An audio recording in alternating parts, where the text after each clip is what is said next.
নমস্কার, আমি সৃজা। 30শে মার্চ 2026 সংসদে দাঁড়িয়ে এদেশের স্বরাষ্ট্রমন্ত্রী অমিত শাহ তিনি দৃপ্ত কণ্ঠে ঘোষণা করেছিলেন যে ভারতবর্ষ নাকি নকশাল মুক্ত হয়েছে। তার ঠিক 4.5 মাস পর লাল কেল্লায় প্রধানমন্ত্রী নরেন্দ্র মোদী 15ই আগস্টের যে ভাষণ, সেই ভাষণ দিতে গিয়ে তিনি বলেছেন যে ভারতবর্ষকে দিমাগি নকশাল মুক্ত করতে হবে। কেমন একটা পরস্পর বিরোধী কথা না? মানে দেশের স্বরাষ্ট্রমন্ত্রী তিনি 30শে মার্চ সংসদে দাঁড়িয়ে দৃপ্ত কণ্ঠে ঘোষণা করছেন যে ভারতবর্ষ নাকি একেবারে নকশাল মুক্ত হয়ে গেছে, অপারেশন কাগার নাকি এতটাই সফল। আর তার ঠিক 4.5 মাস পর প্রধানমন্ত্রী নরেন্দ্র মোদী তিনি বলছেন যে ভারতবর্ষে আসলে দিমাগি নকশাল রয়েছে। এখন প্রশ্ন হচ্ছে, এই দিমাগি নকশালটা আসলে কি? এই দিমাগি নকশাল বলতে আসলে বোঝায় যে স্বাধীন চিন্তা, মুক্ত চিন্তা এবং উচ্চকণ্ঠে নিজের দাবি আদায়ের আন্দোলন। আসলে সাম্প্রতিককালে যে যন্তর মন্তরে আন্দোলন হয়েছে, সেই আন্দোলনটা দেখার পর কোথাও গিয়ে বোধহয় এই প্রধানমন্ত্রী স্বরাষ্ট্রমন্ত্রীদের ভিত নড়ে গেছে। কারণ আমরা জানি যে এই যন্তর মন্তরে ছাত্রদের যে আন্দোলন বা সিজেপি পার্টির যে আন্দোলন, তারপর থেকেই কিন্তু আমরা দেখেছি সংসদ অভিযানের দিন মানে 20শে জুন প্রধানমন্ত্রী নরেন্দ্র মোদী তিনি পিছনের গেট দিয়ে তড়িঘড়ি করে এক প্রকার লুকিয়ে গাড়ি নিয়ে বেরিয়ে গেছেন। আমরা দেখেছি তারপর থেকে প্রধানমন্ত্রী আর সংসদে প্রবেশ করেননি। এমনকি স্বরাষ্ট্রমন্ত্রী তিনি দিল্লিতে ছিলেন, কিন্তু তারপরেও ভয়ে সংসদে পা দেননি।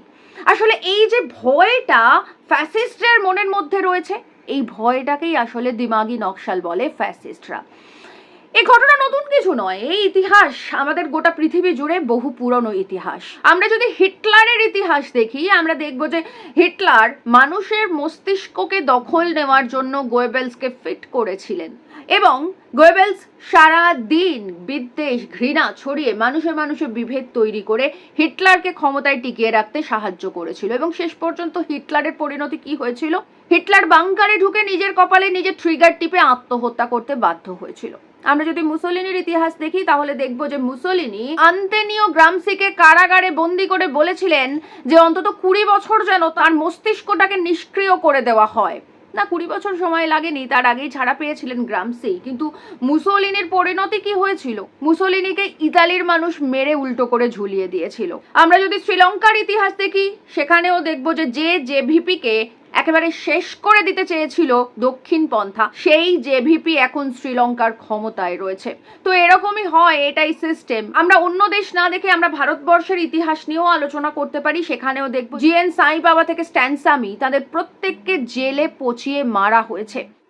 কাজী নজরুল ইসলামকেও 39 দিন জেলে থাকাকালীন ব্রিটিশ সরকার স্লো পয়জন করেছিল বলে একটা অভিযোগ ওঠে, যে কারণের জন্য পরবর্তীতে নজরুলের মস্তিষ্ক সম্পূর্ণভাবে নিষ্ক্রিয় হয়ে যায়।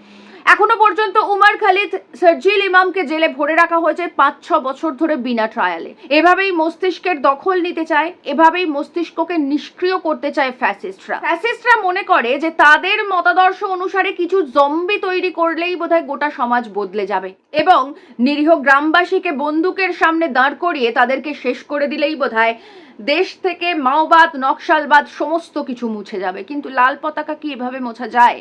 লাল পতাকা কি এভাবে মোছা সম্ভব? আমরা সত্যজিৎ রায়ের হীরক রাজার দেশে দেখেছি, সেখানে দেখেছি যে যন্তর মন্তর ঘরে ঢুকিয়ে কিভাবে মানুষের মস্তিষ্কের সমস্ত কোষকে অসাড় করে দিয়ে ফ্যাসিস্টদের শেখানো বুলি মানুষ বলছে যে অনাহারে নাহি খেদ, বেশি খেলে বাড়ে মেদ। কিন্তু সেখানেও উদয়ন পণ্ডিত ছিলেন দিমাগি নকশাল, যার মস্তিষ্কের দখল নিতে পারেনি ওই হীরক রাজা। তো এভাবেই বারবার হীরক রাজাদের পরাস্ত করে দিমাগি নকশালরা।